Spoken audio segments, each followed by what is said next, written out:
Now here we learn one important property that is called as the change of base formula for logarithms, and it is given by log of m to some base a is equal to log of m to some another base b divided by log of a to the other base b.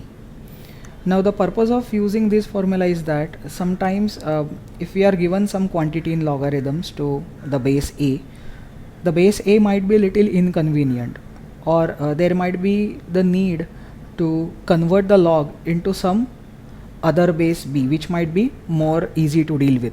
So in that case we use this formula to change the base of the logarithm. Now to prove this, we assume the three quantities mentioned here respectively as x, y and z. So let us call log of m to the base a as x, log of m to the base b as y, and log of a to the base b as z. Okay. So if log of m to the base a is x, then clearly it means that m is equal to a raised to x, right, as per the definition of log. Then log m to the base b, if it is equal to y, then it means m is equal to b raised to y, and the third thing means a is equal to b raised to z. Correct. Now let us call these statements as 1, 2 and 3. Okay. Now if we substitute 1 in 2, okay, so therefore 1 in 2 gives us a raised to x is equal to b raised to y, because if you look at it, m is equal to a raised to x as well as m is equal to b raised to y. So a raised to x must be equal to b raised to y. Right.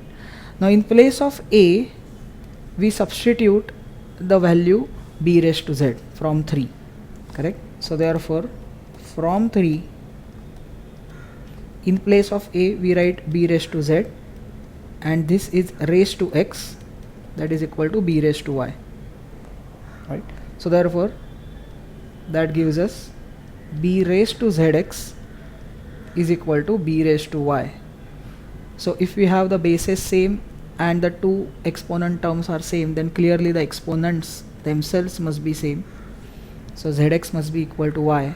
So therefore x must be equal to y upon z, and therefore on resubstituting we had assumed x for log of m to the base a. So therefore log of m to the base a must be equal to y was nothing but log of m to the base b divided by z was log of a to the base b. So in this way we have proven the change of base formula.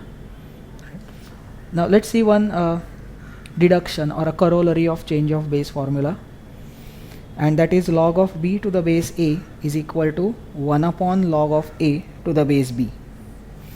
Now this can be proven from the original formula, that is we have log of m to the base a is equal to log of m to the base b upon log of a to the base b. That was the original result. Now in this result, suppose we put m is equal to b. Okay, so in that case the left hand side will become log of b to the base a, and right side will become log of, in place of m, since we are putting b, we will write log of b to the base b upon, the denominator is unchanged, and that gives us the log of b to the base b has to be equal to 1 because b is the first power of b itself. So therefore we have 1 upon log of a to the base b. So therefore that proves this particular corollary.